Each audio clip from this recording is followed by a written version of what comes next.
like 6.2. This is episode number 447 of WPwatercooler. What's new in WordPress 6.2? Locks. I get it. It's a visual pun. Thank you. You guys really should watch this. I'm Jason Tucker. You can find me over on jasontucker.blog. I'm Say Reed. Oh, look, my link got updated magically by the fairies. At Say Reed Media on the things except Twitter.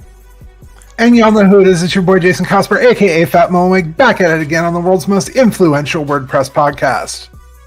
And those podcasts can be found over on Apple Podcasts, Audible, Google Podcasts, Spotify. And come hang out with us in our Discord. We really appreciate that. We're going to make a new channel this weekend. Come see what it is. We have a guest, a regular contributor to WP Watercooler. I'll come up with something better than Soup Nazi for sure, though, as a regular. No, she is the Leslie Knope of WordPress. That is good. Yeah. Sorry. Courtney Robertson. That loud on this. I'll just let myself in at this point. She's like, I'll just guess. Of WordPress is actually the best definition. One of the best. There's many wonderful accolades that you could say, but that one captures a lot of it, and that makes me happy. Thank you. Hello. So I want to say something here real quick. So today we're talking about 6.2. You know, everyone's talking about 6.2. It's the hottest release on the block. But we got I was just saying before the show that there's like a few people who know like everything about what's happening in 6.2 and generally in WordPress. And one is Anne McCarthy, who's like the development lead. I don't know. There's only a few places I would use the word guru. It might be here, like the site editing, sensei, maybe. I don't know what we could use. Someone suggest a word. But anyway, other than Anne, I believe that Courtney knows the most about what is happening in WordPress right now, including what's in 6.2. She literally is like writing the articles and the summaries. So I would also include into that same group Femi and Birgit and Milana over in the Docs team, and it's Stella too. Oh yeah, that's true. The Docs is, ladies in are an exciting kicking. move. I think I have heard that the docs being ready for a release, the distance, it used to be, docs came out way after a release, right? And they have been slowly moving that benchmark to like closer and closer to release, and I believe now they are pre-release preparing docs. Are we there? Are we like at the event horizon of that yet? I think on the user facing articles, which would be .org/documentation these days, we moved from .org/support to WordPress.org/documentation/articles. Did you guys get that redirect going too? Yes, the redirects are up. Yeah. It's been problematic. The redirects have been problematic. As one might imagine for like literally 10-year-olds. Heavily the codex. indexed. Even older, the codex.wordpress.org. Yeah. So there's a couple places that all these user materials have been, and this team has taken care of it. Milana especially has been with this team, I think, that entire time. Along with John Ang was a big part of it as well. He was one of our WordCamp Asia organizers. So yes, some of the docs are moving. The areas that are at the dev docs, which is developer.wordpress.org, those, I believe, the ones that are human crafted, take a little bit longer to get into developer.wordpress.org. Often that is done by those that are part of the release squad that are more actually core, not the docs team. And then if you go to the area that is more of our code reference base, that is WP Parser under the hood. And that's kind of an automated thing based upon the actual code in WordPress. WP Parser's job is to inject, here's the code at the top and the description and the parameters. That's what Here's the new stuff. Yeah, that's cool. Yep. So automating the new stuff. Yes.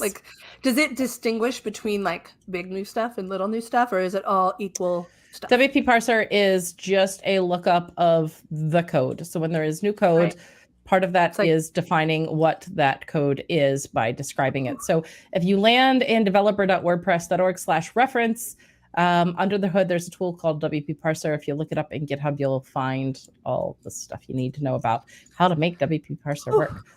The documentation effort that has been underway, moving from support to documentation, which makes so much sense because support documentation is not support.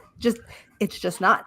Nope. It can be supportive to your journey in learning how to develop and do WordPress, but it is not support. So I applaud this change heavily or heartily. We're aspiring over in training to get closer and closer to that as well. Each release, so I feel like we do better. Is it close or is it still after? It's good in terms of addressing logging all of what needs to be done. But there are, I think, about 4 people that are sponsored full time to do some of that work. And then asking contributors to have an idea of how to volunteer to write educational style lesson plans or create videos and re-record for each release because, the style button changed. And new users new users will be concerned that the button doesn't look exactly the same, though it's in the same position. So, there's a lot to be done, and we need help. Just the way the Docs has been growing in terms of how it handles getting all of its content available at release ready. Training is in the same particular situation. We work very closely together as teams. That's something that Abba really helped initiate. Abba handles a lot of the Marcoms, Abba and Mary, for each release. And Abba really helped organize docs and training teams and marketing teams that all need to look at this flow of what across all of .org should be ready at release. And remember, most of us are working English first, but then we also need that translated and changed in the translations. And so by doing all of that work, that should help alleviate the support forums, which is good. And those are resources the support forums should know that, hey, there's updates, and we could send people with those updates to help answer their questions or concerns. But also yesterday, you, speaking of volunteering, and this is really how hands-on the making of the actual WordPress is. When you get into it, there's a list of stuff going on in core, and Courtney realized that some of the notifications that were going out to plugin and theme developers about what's coming up in 6.2 was being kind of left undone. Yes. And she was able to step up and do that. But I just wanted, literally wrote the letter to the developers on explaining what's being done. And the fact that that's getting done now and not later, not at release, is really great too. So hopefully next time around, additionally with that, anyone that works for a plugin or a theme company or themselves are the ones that receive those emails. I want your feedback. What would compel you to look at these emails and take note and consider these new features should probably get on our product roadmap, even if they're on your backlog, just to at least catch up with what the features are. So hit me up with those kind of ideas. I think hosts probably might see some of the same, although we have some process in place from the hosting team for some of that. But particularly plugin and theme email recipients. If you've got something in the .org repos and you receive an email about these updates, what would make that email more compelling to read and take action upon? To actually pay attention to. Yes. Maybe we should host a contest for the first person or the first plugin developer and the first 5, and they get to have a one-on-one with the meta team and talk about the plugin repo and just get their ideas out there. Yeah. You know what I mean? I'm people, or just, maybe they win a WAPU. I don't know. I'm just that saying. Could be. How do we incentivize people to pay attention to the thing that is powering their business? WAPUs. I don't know. It's a hard question. Also, I want to give a shout out for those that have joined in on the release parties. They usually happen on Tuesdays, although sometimes we slightly reschedule them. But the release parties are a Slack chat in core, and during the party we don't publicly talk about any issues that come up. We just say hey, the party's happening, come join us, and usually there are no issues. We test the update I've never process. Really understood what that is. I see it, you mention it in the marketing team meeting. I see people inviting it. They're like, party's happening, and I'm like, I think we have a different definition of party. Actually, no, It's a BYO everything, and you're just in a Slack chat. So what happens during that? What do we mean by party exactly? Yeah, during that process, I actually have a post over on the training team I recorded one of the release parties the other week to help other people learn what it's like to ride along for one of them.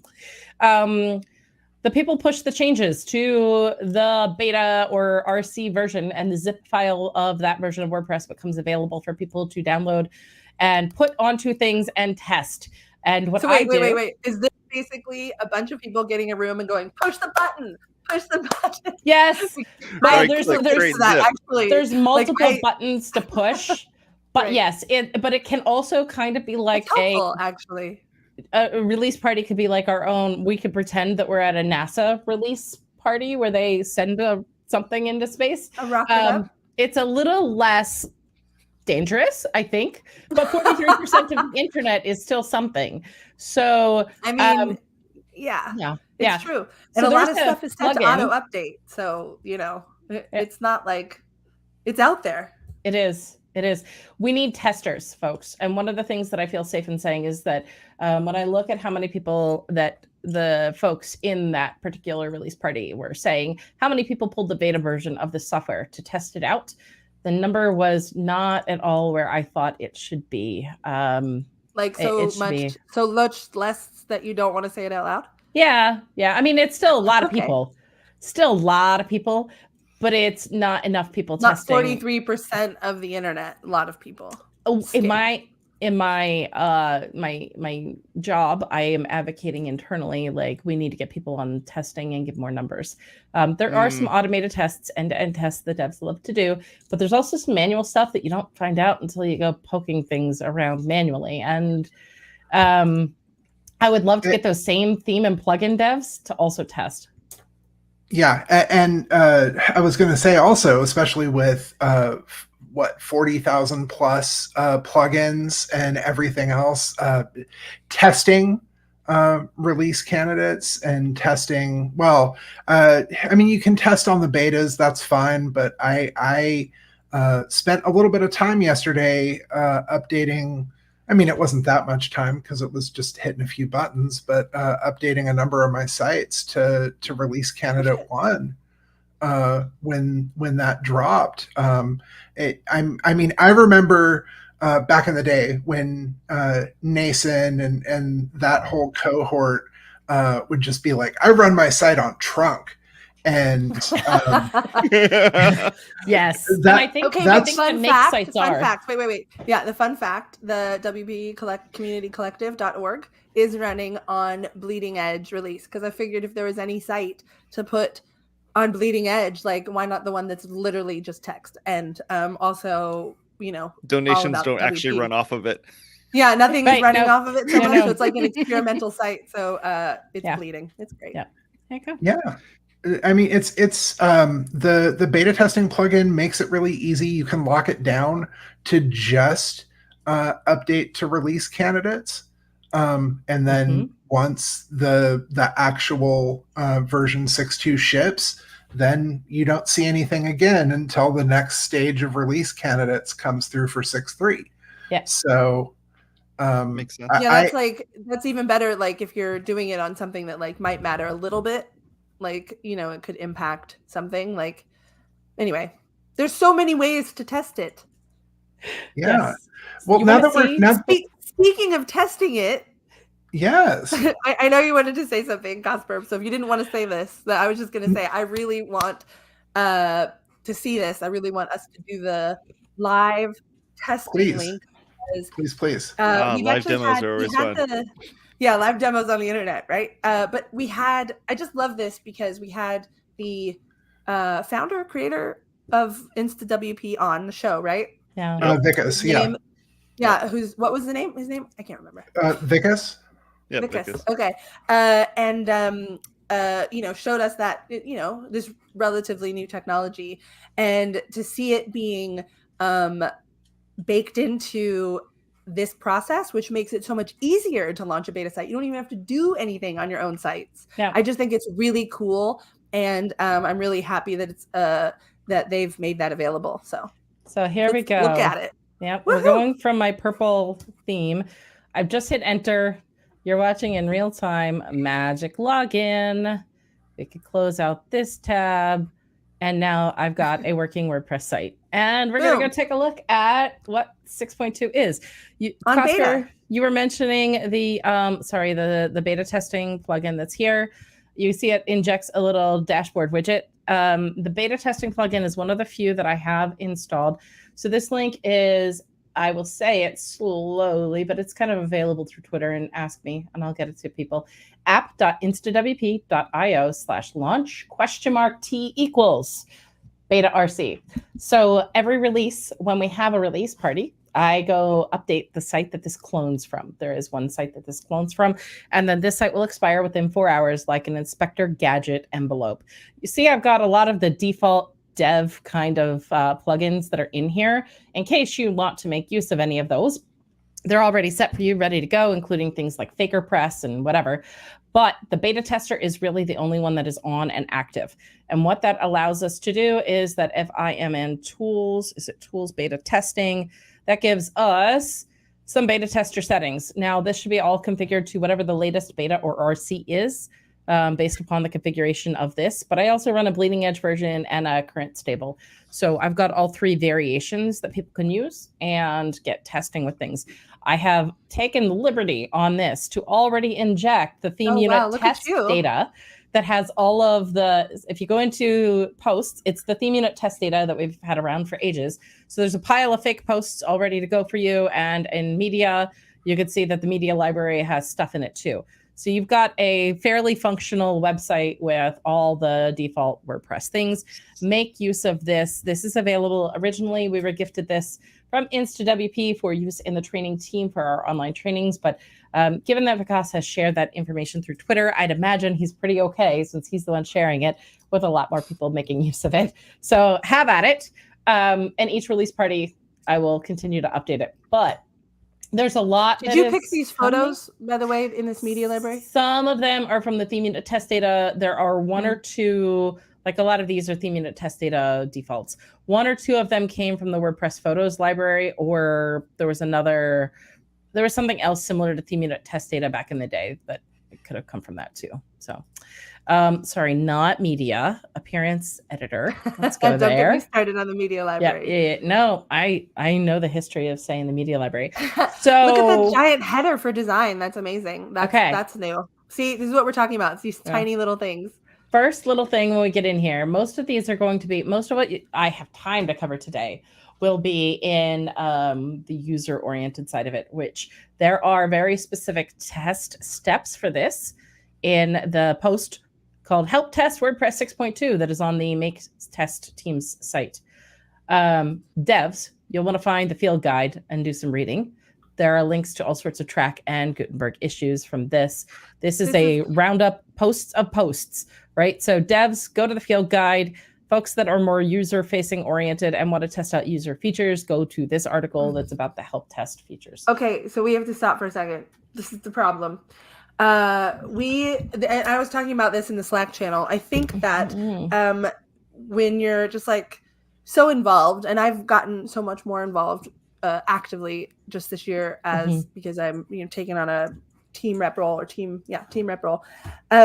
But when you're just living your life, operating your business, doing your thing, the amount of information that it is like needed to consume in order to not just respond to the new stuff for your clients or your site if it's something that you're running, but to go that extra step and to read about things that may not necessarily impact just what you're doing. I mean, that would be one step, just to test the things that do impact you.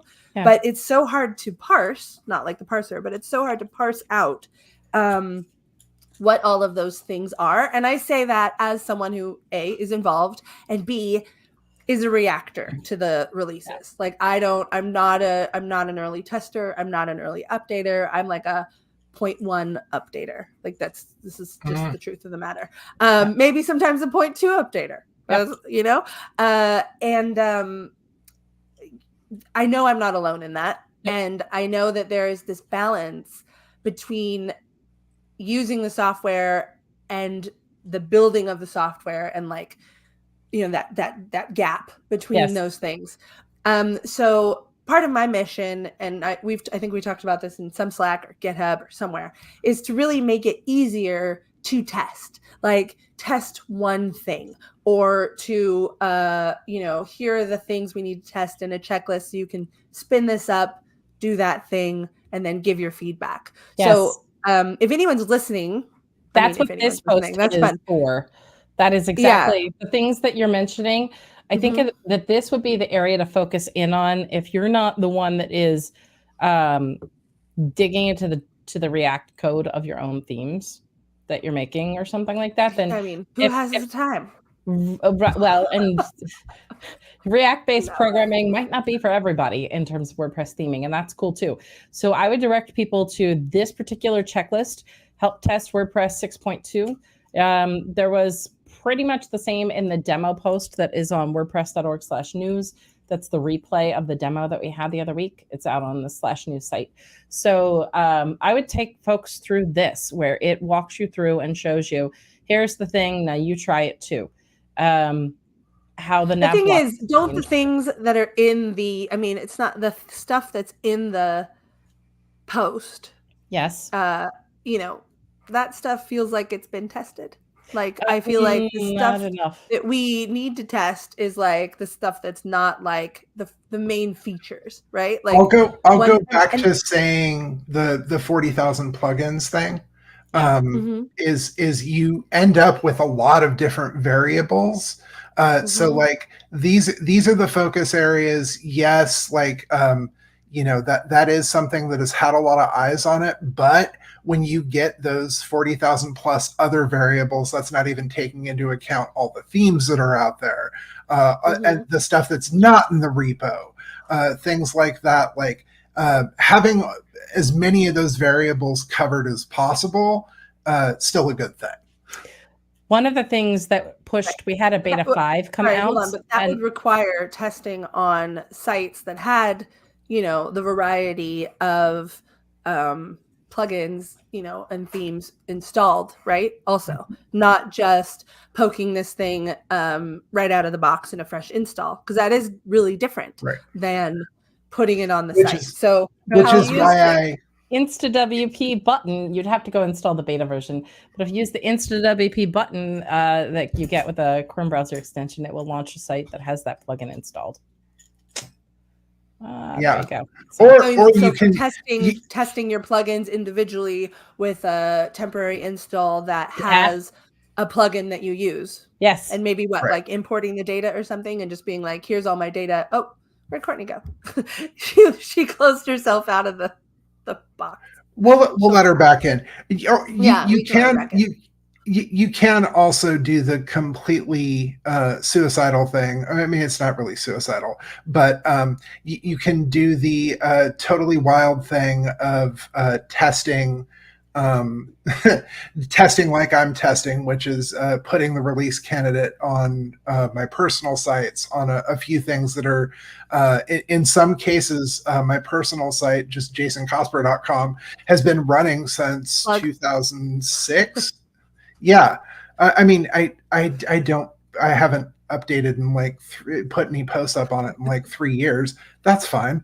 But it still has a bunch of legacy crap on it that, it's useful to see like, okay, what's the latest, what's this going to do on the latest release candidates? Yeah. Because that's what a lot of sites look like, actually, right? Like stuff that hasn't been updated in 3 years, or something that's like, over there, like that has like some plugins that are like a couple releases old or something like that. And so there is definitely value in testing it in that environment, because I don't think that is as edge case as it might want to be, as best practices would dictate. As we all know, logging into new clients, back ends, which I love that phrase, but logging into new clients back ends, we get to see just the neglect or the plugins that have been installed or the duplication. So we all know that is a reality of live production sites. So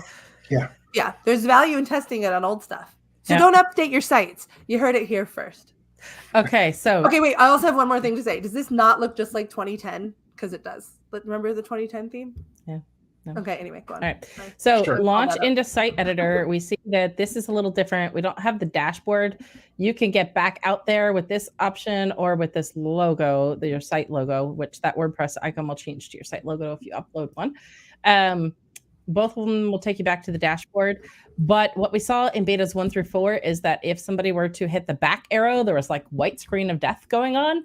And that's why we need more testers, because nobody thought to hit the back arrow in the browser. So we need more testers to find fun things like that, which is why we had a beta 5. It was quickly fixed and RC1 is out and not a problem. So you see the breakdown of these, and this is organized by, I believe, is it alphabetical?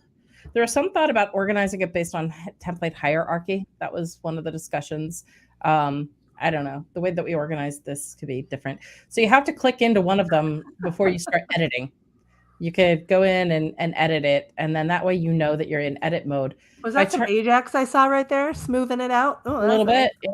Yeah, little bit of job. I don't know what that was, but it's nice and smooth. There is a header block that you see by default in there, and that header block now has a bright purple outline around it. I hope that it works for those that have color vision kind of stuff.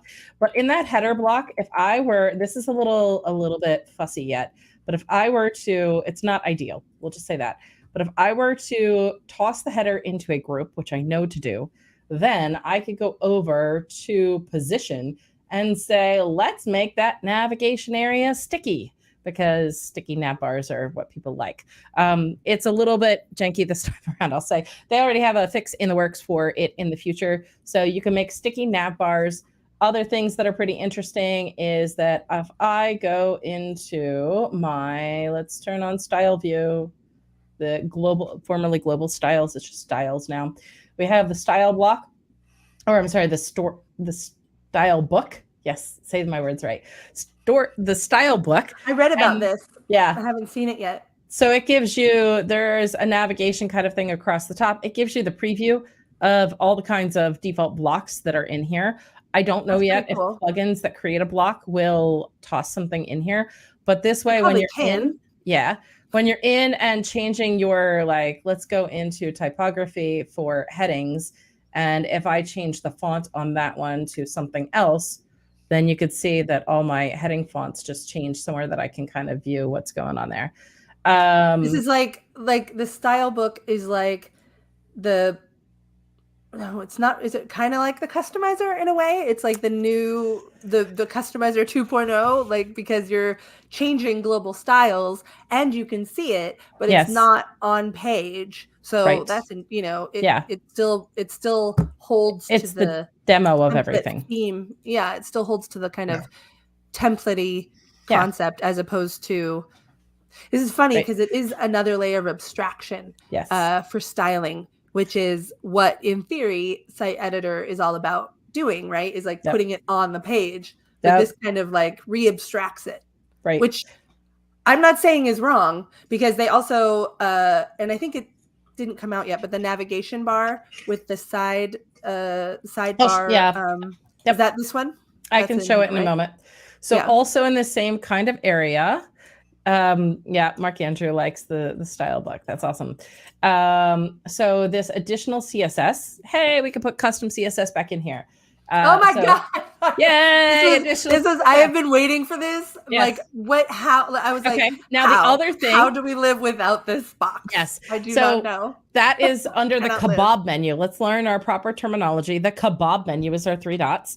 And we see additional CSS like as here. Opposed to the hamburger? Right. No, a hamburger is the lines. Right. So there's a hamburger. The kebab menu. It's actually it's a term. It's a term if you look it up. Yes. I know, but what are we doing? So Lynn, if you say, wait, I don't want to apply my custom CSS to everywhere. Maybe I just need to apply my custom CSS to a singular button. Let's turn the style book off for this one. Look, there it is. And down here in the singular button, I could go in and make custom CSS just for the singular button. So there is already a ticket that I saw. It won't ship this time, but I saw there's a ticket that will output a list of which blocks you have put your custom CSS in, because every page builder has faced the same issue. So 6.2 won't see that, but 6.3 might. So you can put custom CSS into a singular block. You also get this better preview of what the individual items look like when you're styling a specific block. And what you also get in buttons, it will come soon to other versions, is you get a shadow option. So in my shadow, I could start. This is all MailChimp's fault, this stupid button shadow. Did anyone notice this? Like MailChimp changed their buttons, and now all I wanted like button. I wanted box shadows styles with like, that exactly. I wanted CSS box shadows for other elements on my own site when I redid it like last summer. And so shadows are very in right now, though. So I'm glad that we have that, because they're. I mean, I've been using them myself, but they only work at this time, I believe, on a singular button, not buttons plural. So when you have, so if you have multiple buttons next to each other, you lose. You style the singular individually. You style the singular. Buttons plural is about how multiple lay out together. Buttons singular is about the element of that singular button, right? The button. So, I've been doing a site for a client that is using a site editor, like it's an actual full on site. And man, the layers deep that you get into the list editor, the list view there can get a little extreme. I'm like, what if I feel like I'm in like, you're like, if you had an outline with the Roman numerals, you're like in some weird symbol from like Wingdings, because it's so far indented. So another place to show off a couple new features all at once is the navigation block. Oh, overtime. Wing, wing, wing, wing, wing, wing. We'll keep it short. So the navigation block, I am using the list view to get at the navigation block, because that is like a div and a div and a div and a div, or a table and a table and a table and a table, right? Yep. So we got into the navigation block through the list view, because I can that way easily. And on the right-hand side, you see that I have, this is our new, instead of the cog for settings, this is the new look. And it is supposed to indicate that is a panel sliding out, but we are not applying the same effect to the list view button that is also a panel sliding out. I don't know. So this is the new settings option. But in the settings option, you see that there are 3 tabs here. This one so that's why we couldn't use the cog for the settings, the block settings anymore, because now we have to use the cog for the block settings inside the block. But the list view staircase is the same in both places. So I don't know. So before I show you these 3 tabs, I will actually assign... Wait, there's a list view? Is that only in navigation that there's a list view inside the block? Yes. Oh, okay. Let me show you. This is new. What the heck? So before I can show you what that list view does, let's import, since I have a list view. Since I have theme unit test data in here, it says my menu is currently empty. I forget this sometimes. Let's see. I am trying to import. Oh, here it is. Import the kebab menu. Will let me import, since I have theme unit test data that comes with all these pre-built menus. So I could say, let's import the short menu that came from, maybe I had a different version of a theme or something on my site. And so I have old menus. So I've just imported a menu. Wait, quick question. Yep. Old menus just hanging out in the database, or old menus somewhere else? Database. Hanging out in the database? Okay. Yeah. So it will remember these menus. Just lagging around. If you were to clean your database and you didn't have, would that strip your old menus? No, we'll just leave that alone, right? If you're cleaning, we'll just leave your menus alone, because you don't have it in unless you're dropping the tables where the menus are. Yeah. I mean, like in theory, you could delete them. Yes. So I have imported an old menu. And then this is the list view of getting to those items. So people might like getting to that, because this is what happens, right? Like, why is this toolbar hanging out over top? So this was sort of fixed, and then it was sort of not fixed. What I like to do with iterations. Mm-hmm. We are moving, progressively iterating. I think this sidebar menu navigation is really a response to people's feedback about the non-friendly UI that was originally part of site editing. So I think I just want to, to tie back to the beginning of the show, feedback really does shape the the path of this. Like the people who are building this are listening to feedback. Yep. So we don't like this here. So to temporarily get rid of it, I use the top toolbar. And then after that, I need to go back to my styles area there. My settings area. And when I was on panel. Yeah, the terms. This is why we need a glossary, people. We do. So navigation right here. We have 3 different tabs going across. Some blocks will have 2, some may only have 1. Plugins. Wait. For people who are listening, you need to know that the styles tab is duotone. That's all you need to know. That's really sorry. Okay. So we have 3 tabs inside of for our audio listeners, 3 tabs inside of the settings sidebar. And when you're in the navigation block, there are 3 tabs. Other blocks might have other amounts. Plugin devs, you can now start hooking into these and inject I want some things in the settings. I want something. Is this going to get hijacked though? Like the theme options pages? Like, is this side panel going to get just like, are there going to be ads in here? Like, do you know if there are any restrictions? No, there won't be ads. This is only for settings about your plugin. It's like strictly limited. Challenge accepted. Okay, let's run Tucker's plugin. And then the final tab is your settings styles. Oh goodness, this is hard to say. So it's tucking more things behind more spaces to sort of clean up that it was a really long scroll for that right sidebar. So we've broken it down into some different tabs now. Are those style menus going to be open by default? Because they were open just now when you landed on them, but right now in the existing version they are closed. Not that that's like super important, but I don't like it. I like them being open. I think. Yeah, so if you open your settings icon, this is what default is landing on, is that list view. And that lets you drag things around. It looks almost the same as the list view on the left side, but let's say that you might not have that left side list view open. And so, so there are some settings. So I was gonna say,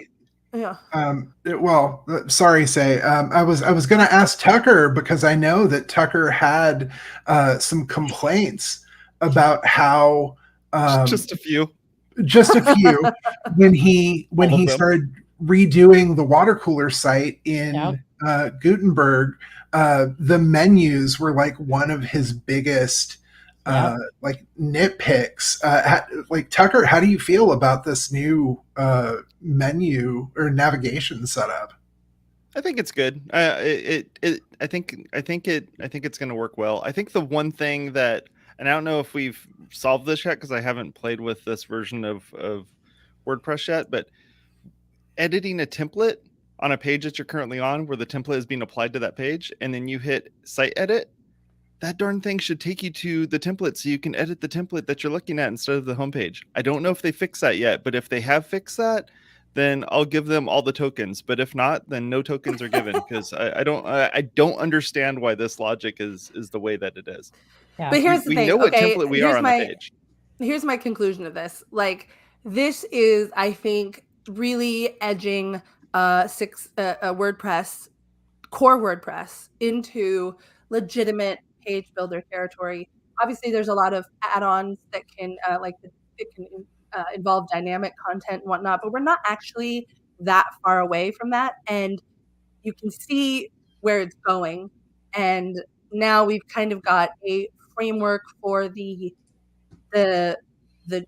editing component. There were a lot of short or missteps possibly in the beginning, like with the navigation menu, but because of folks' feedback and the community responding, those things have been addressed. And so I think that you can really see where it's going now. And it always had potential, but now it has, you can see the reality of it. And I just think that the feedback is so important, because the feedback has been shaping this project since it was announced. Like, I do not think that where some of the project leadership thought this would go is necessarily where it has gone, or the things that have been added or changed. They're not necessarily what were planned at the beginning. And I just cannot stress enough how much this software and the people who are building this software are part of our community and are part of WordPress. No matter who they're sponsored by, they are building this tool that we're all using and all, in theory, making a living off of or enjoying in some way. And, it's really kind of miraculous that it does exist like this and that we all do have this opportunity. So I just, we should not take it for granted how useful this tool is and how few people really do create it and how important it really is and how much we all should tend to it and pay attention to it and give it our love and affection and our attention, because it, I love that you have Wapoos on the picture. So I was going to show like 2-3 more things in the posts. What? I was going to show two, three more quick over things. Time. Why not? All right. So in the post editor, we were going to close on my heartfelt note about WordPress contribution, but yes, we need more contributors, but I also want people to be oohed and awed by here are the posts. So if you go to add a pattern, the new area of patterns, this is organized a little better. That's so much better, isn't it? And there's a way for, if you are a theme dev, there's a better way to hook into the way that those patterns appear. There's also an HTML API, so check that out in the field guide. In the media area, you see that we can embed our media a little bit differently than we did in the past. So you can look at the images or videos or whatever that are in your thing. That is absolutely a big step towards, I know now why you wanted to show this to me. Towards media library upgrading. That is definitely. You can open the media library, but I like where this direction's going. I did a search. Nice. Look, you have Openverse right in there. Yeah, is that a plugin or is that baked in? That's baked in. And there is a way, devs, there is a way to turn it off. If you don't want your clients to get it, read the field guide. There is a way to turn off the Openverse. Why would anyone not want their clients to have stock photos? Because it will hot link. So I can't demonstrate since I think it already did it once. Hold on. So I'll show you. I did a search for Openverse. Here's my friend. Yes. Here's my friend Sandy dressed up as Wapoo. I know where that photo came from. Here is the hot link. Hey, we are going to pull this in. We are embedding the image into your site, but we are not uploading this to your media library at this time. This was a little controversial. So if the image is in a Creative Commons 0 licensed space publicly, sourcing it from there might be a better choice than hosting it locally, because we've seen some people download something from Getty Images, stick it on Flickr and claim that it's open CC0 licensing. That's a problem. So people are sort of ethically torn. Do I download it and host it myself or do I attribute it to where it came from that claims that it is CC0? And so the compromise is a warning message to let you decide. Isn't that a ton of bandwidth then, though, pulling from the Openverse site? Because, and maybe this is a topic for another day, because I know Airbnb, not Airbnb, freaking Airtable, has taken active measures to prevent them from being used as a CDN. So in a way, Openverse would be like this global CDN for images, if that's happening. Right. So Openverse is only a search engine. We should really it's not this topic. Storing We're now media. Almost 15 minutes over, and we're okay. So Openverse is a search engine, and Openverse does not host any files. Really, it doesn't host the media. So it just searches where the media is stored, and it's giving it back to let you. So I'm going to copy my styles because everybody thinks that this is magical. I'm going to go down here and say, hey, on dressed up Sandy hiding in a Wapoo, I'm going to paste my styles, and yes, we'll allow that paste, and ta-da! Wow. So now on a block by block basis, you can copy paste your styles. Narrator says it pasted. So yes. So for those of you listening at home, it pasted correctly. We are way over. There is so much more. Devs, please read through the field guide. And devs, if you have an idea about how to make the field guide more fun to look at, let's talk about you offering your ideas and time to make that possible.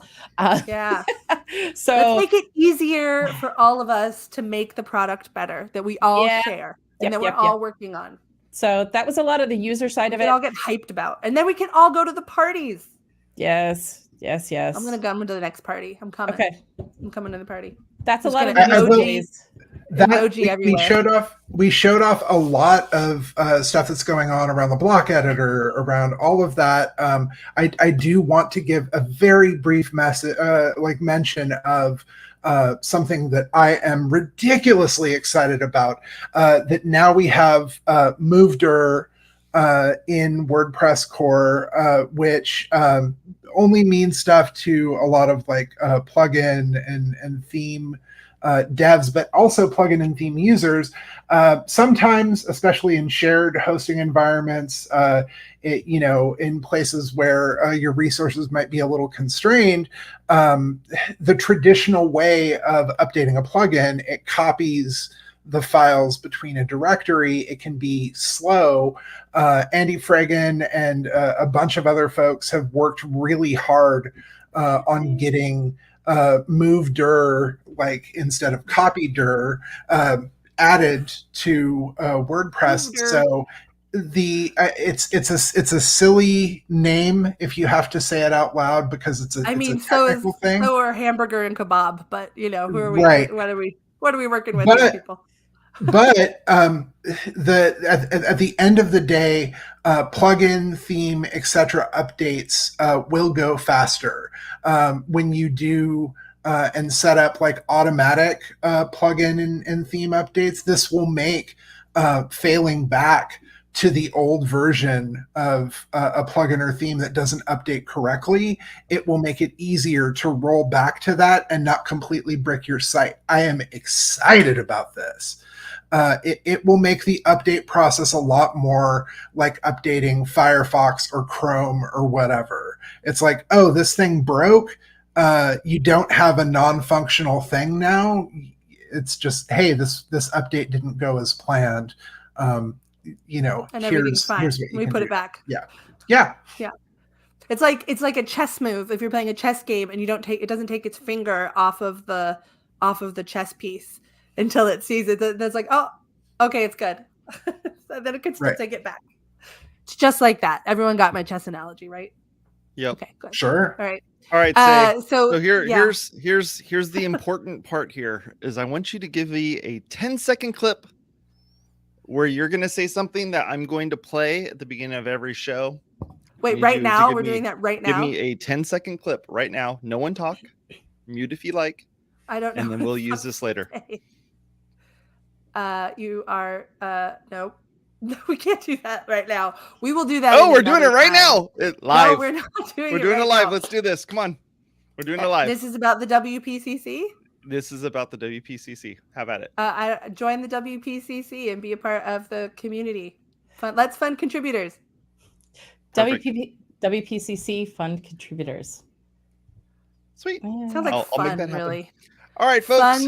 Fun. Sorry. We are fun contributers. I mean, come on. Well, a shaggy ending to a shaggy show. Jason, throw to the outro. Here's our outro.